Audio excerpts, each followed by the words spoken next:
So when the thinker appears with thoughts, and the two are not separate, by the way. The thinker is the thought is the thinker. And we'll talk a little bit more about this as I go into this.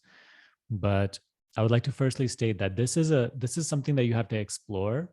Even I remember exploring this for a few months before I truly understood how I am not the thinker. So with these sorts of inquiries, don't just try to have it, you just want to come to a conclusion right away and get it. Let the exploration guide you.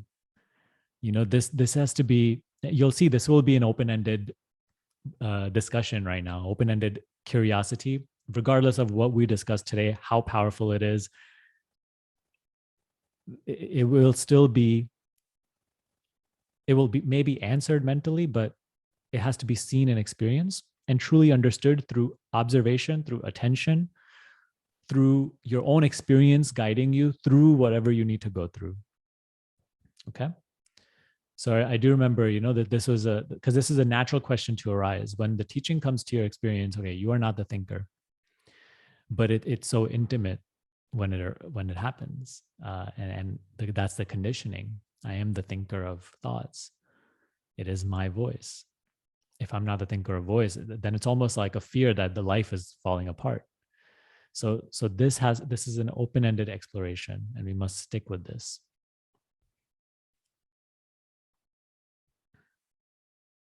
Okay, so first we will start off on a practical level, and I want to sort of guide you into seeing that. And then we will come to a more subtler words, subtler pointing.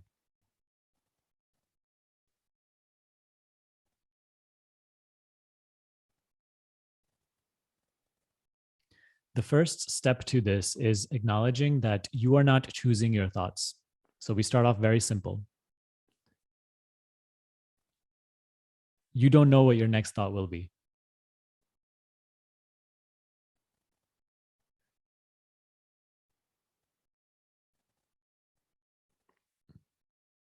This can't just be accepted. This has to be seen again and again and again, that I really am not choosing my thoughts.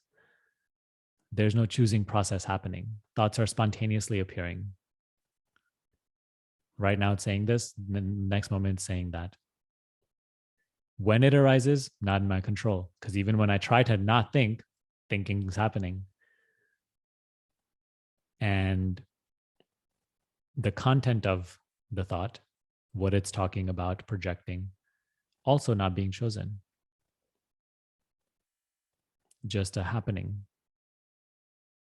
Right now we're on the call. You may get a thought about what you're having for dinner after this. Didn't choose it, didn't ask for it to come, didn't go through a whole choosing process of what thought to pick next. It just spontaneously arose at a time you didn't choose, and the content of it was also just spontaneous. Please see, even right now, if you maybe close your eyes and you say to yourself, or you make this intention that I will not think for the next minute. See what happens.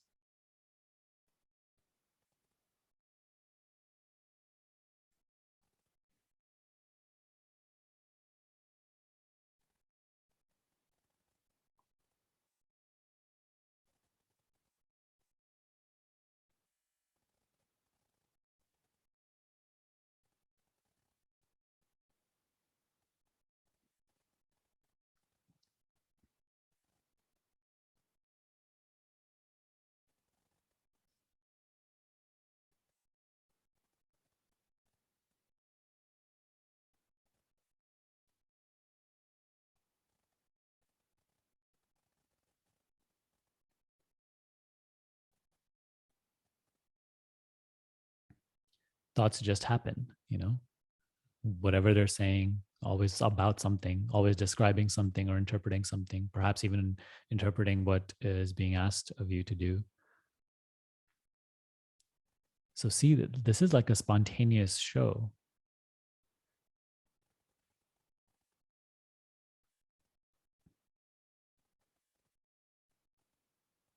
appearing, disappearing, arising, subsiding.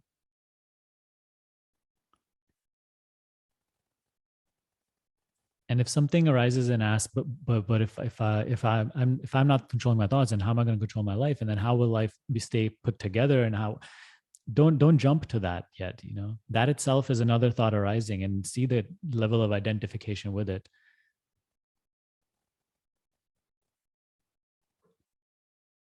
It's simply another, just as another thought in the train of spontaneous thoughts.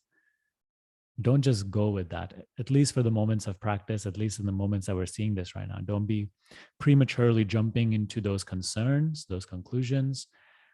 Right now, your life is on hold. While we're here together, there's nothing to be done. There's nothing to be understood. There's nothing to be taken care of. It's just, you just allow yourself to be here and not need, not needing anything. So when we're asked to uh, look at what's happening, and look at the and acknowledge this spontaneity of thoughts, even the thought that's concerned about this is, again, just see that that is itself part of the spontaneous chain of thoughts. Right now, because we're talking about this, the thoughts are all concerned. That's the content of the thoughts that's arising. Maybe if we had chosen another topic for today, the content of that thought would have been different. How much of that are you choosing?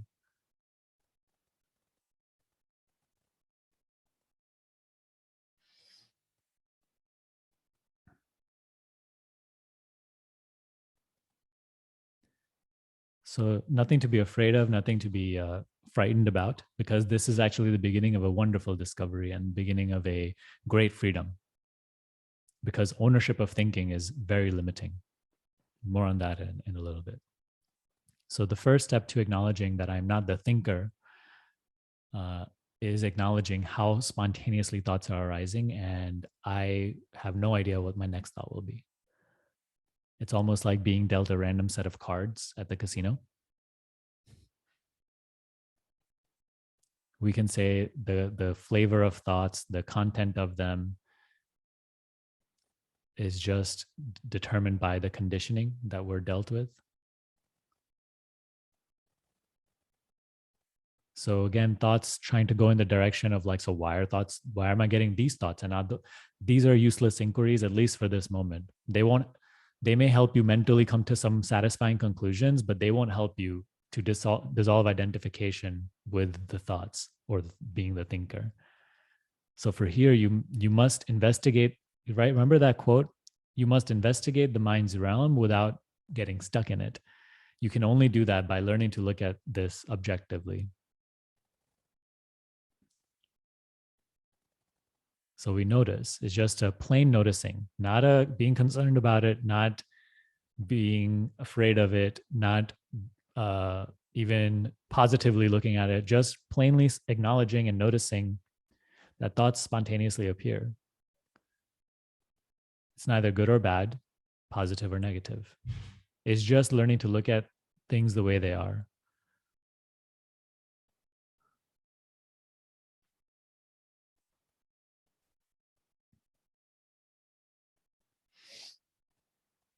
Now, the second step to this,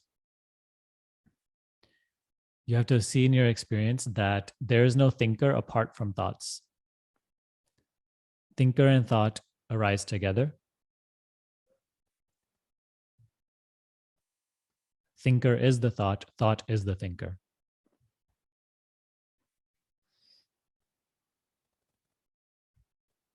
And you can look at any thought that's maybe arising right now to confirm this. There is no thinker that is thinking a thought. It is simply the thinking. The thinking is the thought is the thinker. The two are just thinking. So it's not like I am the thinker thinking thoughts. It is simply thinking happening.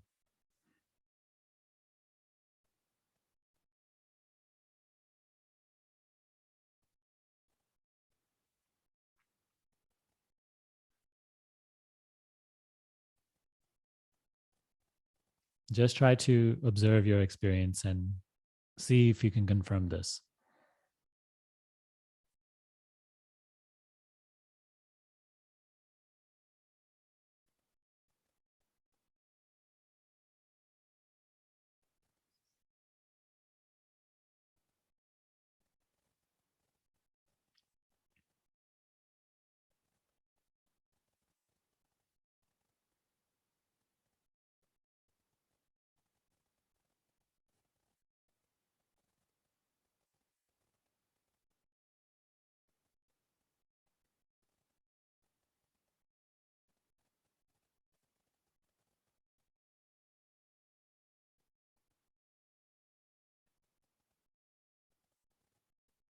So when the thought appears, the thinker appears also uh, as the same thing.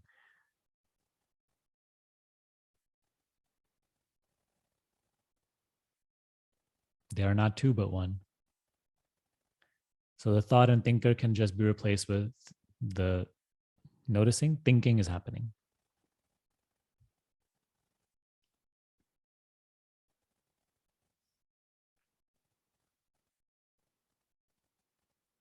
The sense of the very intimate sense of being the thinker of thoughts.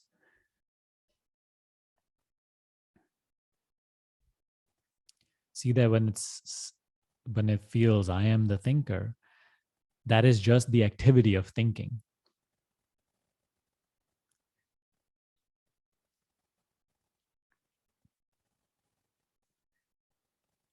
I am the thinker is thinking itself. That is thinking itself.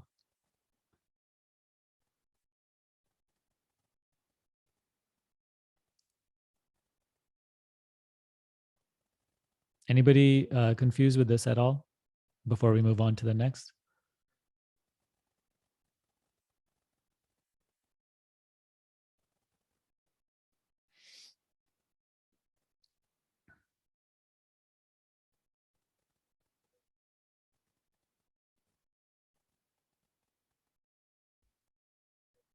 So what you're observing and experience is that when the thinker is present, the thoughts are here.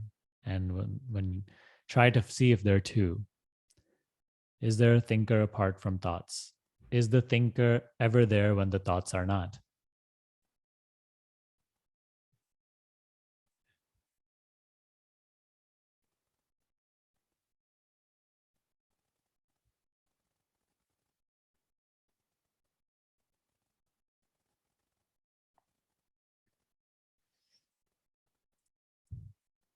That is where the next part begins, because the moment you start looking, is the thinker there when the thoughts are not?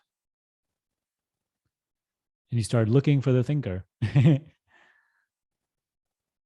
And voila, in that moment, there's no thought, there's no thinker. And you're just looking.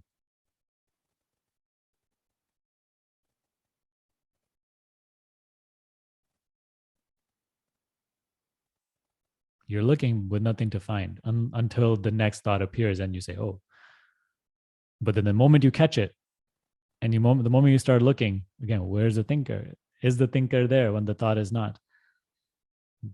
It's just quiet, crickets. But you are there as the looker, trying to find.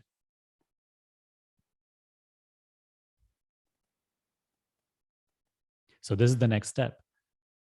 See that the thinker with its thoughts or the thinking come and go. They appear and disappear. You remain as you are. Your experience of yourself does not change at all.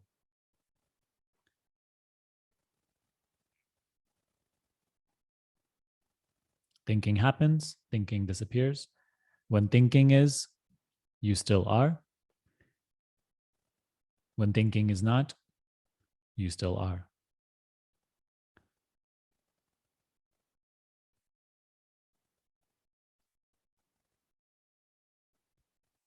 Now, so this third step is a little subtler. Please, any confusion, question, bring it up now because this is the time.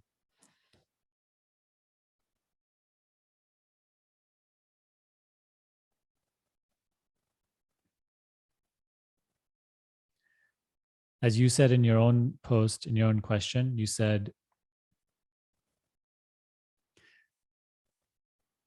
the thinker that feels to be so absolutely me at times. At times. So when it's there, you do feel you're the thinker. You appear to be the thinker, we can say. And when the thoughts are not, you are.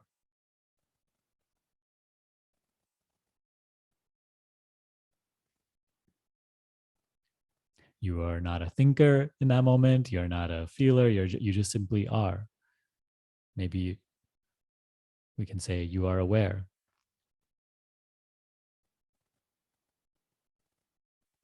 You're aware of the thinking being there, and then you are aware of no thinking. At the level of awareness, there's no change.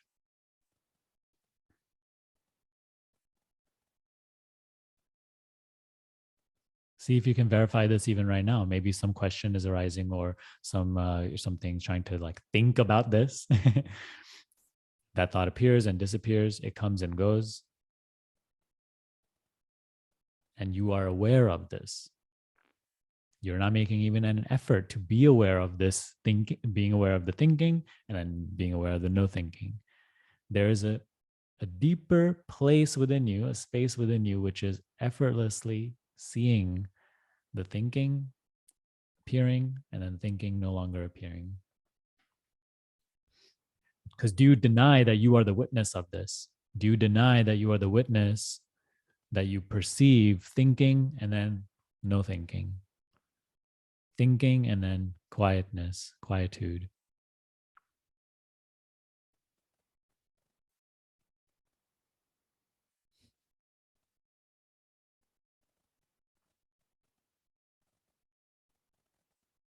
So thoughts come and go.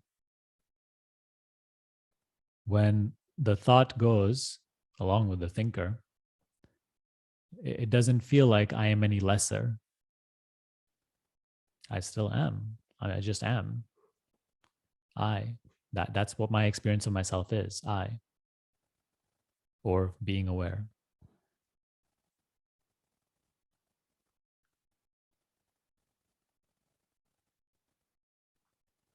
When the thoughts subside, it doesn't feel like it has taken a bit of me with them, you know? It's they appear, they disappear. I remain as I am, aware, alive, awake, witnessing.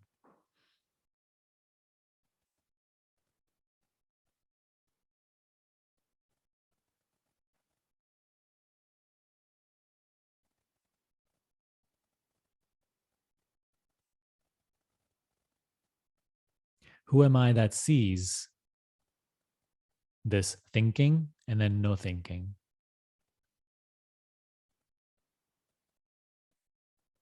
The video that I shared with you in which I spoke about this, I shared, right? Like every other thing, let's say every other object, let's say for example, this pen, um,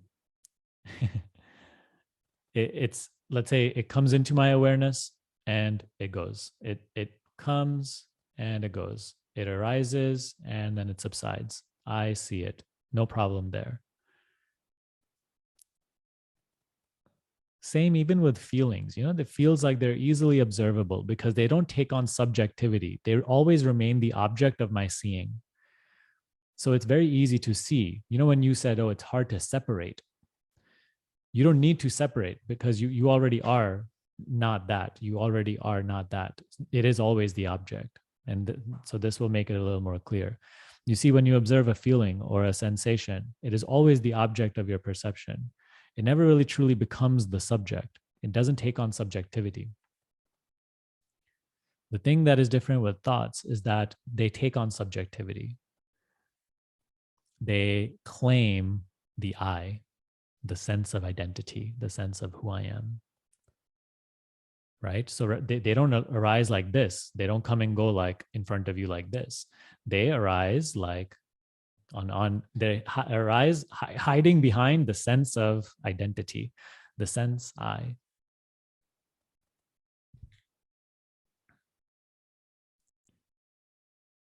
And they talk as if I am talking. Right? That is why they feel so real. I am thinking, I am talking.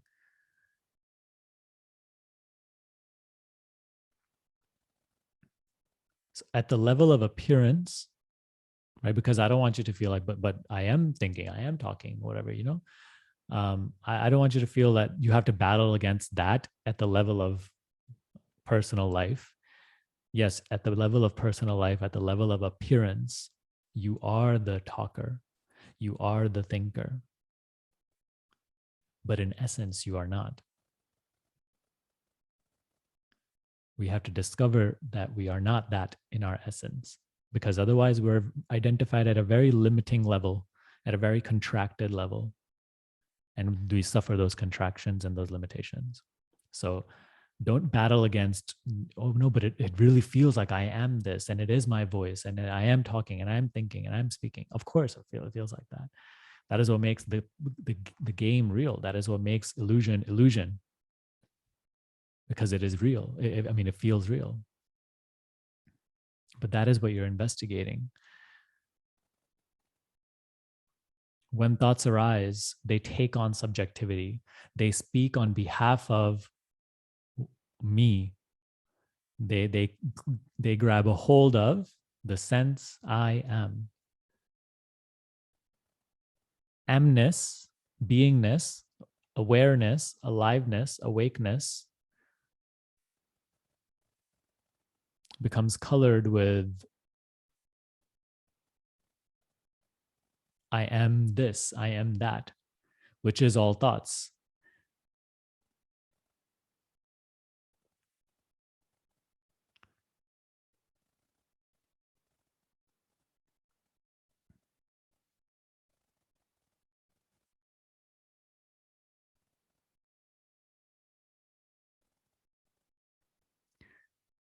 But even when they, in this way, when the thought arises and it claims this subjectivity,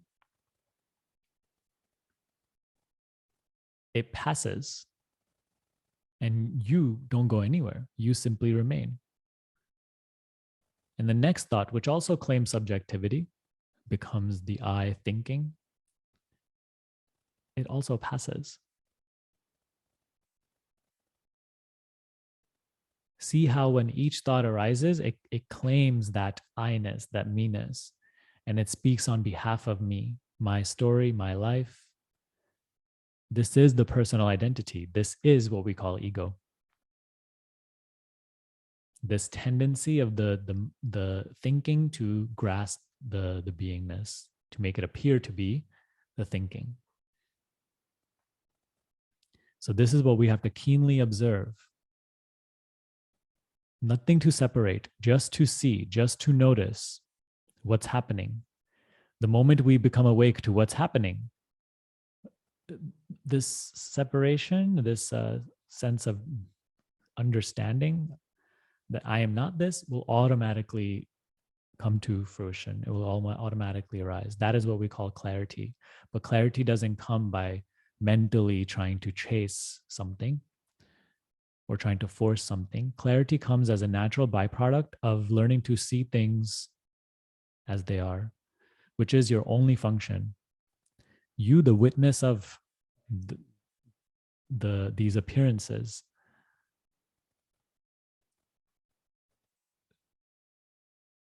see it as this. Your only function, at least in the moments of practice, is simply being the witness, plain witnessing, being, knowing, existing.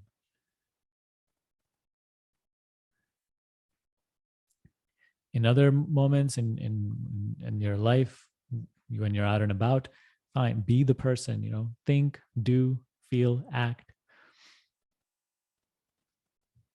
However, in moments of practice, your only function, your only practice is being the ever-present witness.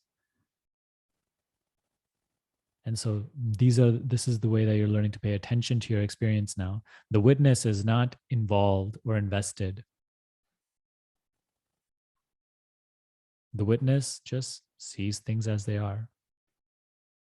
Don't externalize the witness, for you are the witness. The witness is not within you. You are the witness. The witness is not somewhere over there in some other realm. You are the witness. But as what are you witnessing? Who are you, the witness?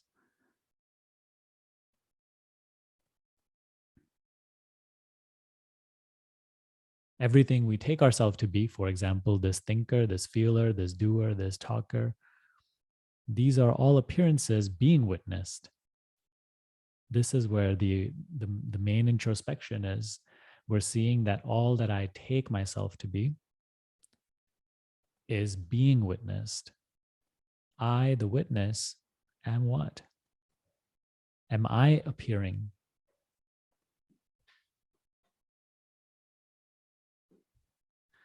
About myself, can I say I happened and I did, and then it was no more?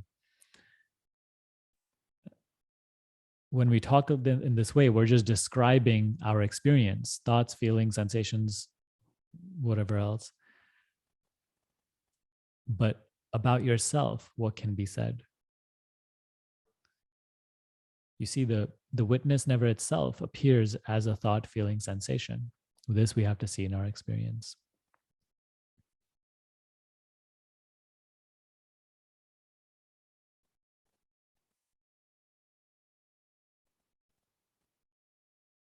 One thing that I would recommend is in day-to-day life, again and again, see how when the thinking arises, it does feel so intimate, and so it takes on that subjectivity. I am this. But that narrative, that point of view, that thought passes. It goes. It no longer is. Yet you are.